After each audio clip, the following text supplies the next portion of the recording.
अस्सलाम वालेकुम नाज़रीन, सिंध ऑनलाइन टीवी में भरीकार आवां मोहम्मद पवर शामिल करूं था हिन वक्त जो खबरों।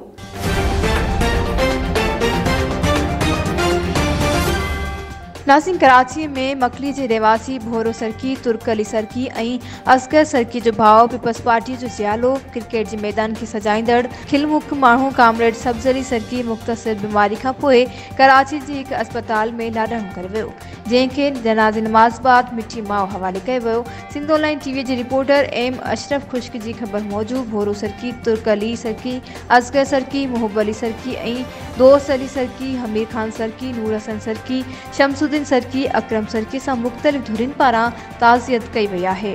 वधिक खबरुनि अपडेट से लाइ ॾिसंदा रहो सिंध ऑनलाइन टीवी।